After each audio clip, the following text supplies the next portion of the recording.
অনেক ভাবনা চিন্তার পর ভেবে দেখলাম এই রেসিপিটা তোমাদের সাথে শেয়ার করতেই পারি। কি তাই তো? দেখো আজকে আমি তোমাদের কি বানিয়ে দেখাবো। নমস্কার বন্ধুরা, মিষ্টি বাড়ির পক্ষ থেকে আমি মিলি একটা নতুন ব্লগে তোমাদের সকলকে স্বাগত। হ্যাঁ, চিনতে পারলে এটা কি মাছ? লইট্টা মাছ। আমরা বলি লইট্টা, তবে তোমরা অনেকেই হয়তো লটিয়া মাছও বলে থাকো। আমার শ্বশুরবাড়িতে এই লটিয়া মাছের আরেকখানি নাম আছে। দাঁড়াও, নামখানি হচ্ছে বোমলা মাছ সম্ভবত, যদি না আমি কিছু ভুল করে থাকি। চলো আর দেরি না করে ঝটপট একটা সুন্দর রেসিপি বানিয়ে দেখাই। প্রথমেই বলি, পেঁয়াজ, আদা, রসুন এগুলো ছাড়াও যে লটিয়া মাছ রান্না করা যায়, তাও আহা এমন সুস্বাদু, সেটার ধারণাই করা যাবে না।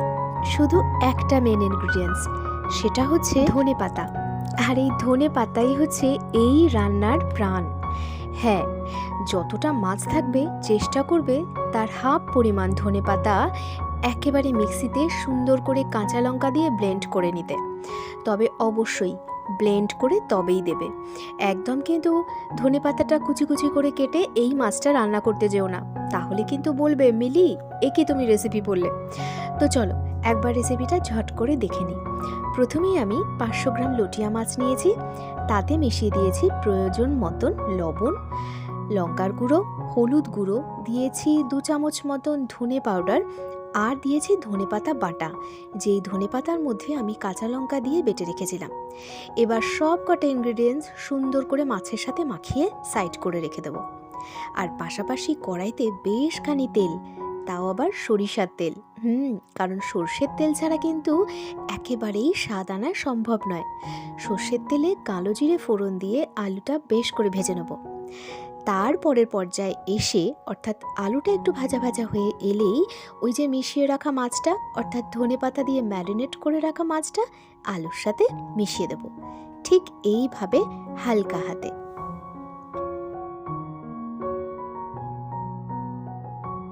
এই দেখো, এখানে মিশ্রণের সাথে মাছ আলু একেবারে মিলেমিশে একাকার।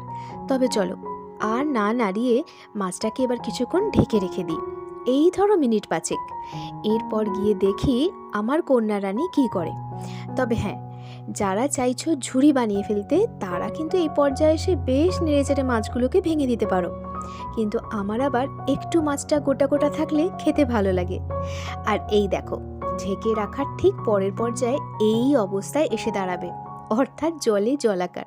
চিন্তা নেই, ও নিজে থেকেই ফুটতে থাকুক। আর এই পাশে এসে টুক করে একটু মেয়েকে পড়িয়ে নিলাম, সামনে পরীক্ষা যে। আমি যতক্ষণ না পর্যন্ত কাছে এসে বসবো ততক্ষণ পড়ার নামগন্ধ নেই, জানো। চলো আর দেরি না করে চলে এসেছি আবার রান্নাঘরে। জলটা অনেকখানি টেনে গেছে আর চারিধারে তেলও বেরিয়ে গেছে। আর এই যে দেখছো, আমার মা ঠিক এইভাবে মাছটাকে নাড়িয়ে দেয়। হাতা খুন্তি দিয়ে নাড়াতে গেলেই পাছে মাছটা যাতে ভেঙে না যায়।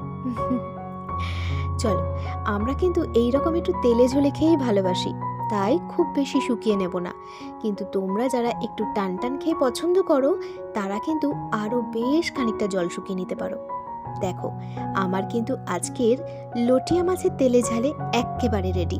তোমরা যারা এখনো ভাবছো পেঁয়াজ রসুন ছাড়া এভাবে লটিয়া মাছ, তবে একবারটি বিশ্বাস তো করে দেখো, এইভাবে বানিয়ে লটিয়া মাছের তেলে ঝালে খেয়ে দেখো। এইটুকু বলতে পারি, একবার খেলে খেতে চাইবে বারে বার। তবে চলো আজকের মতন আসি। ভালো থেকো সবাই, সুস্থ থেকো।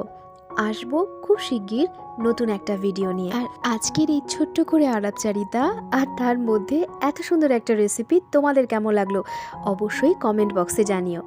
ফিরবো খুব শিগগির, সাথে থেকো, পাশে থেকো।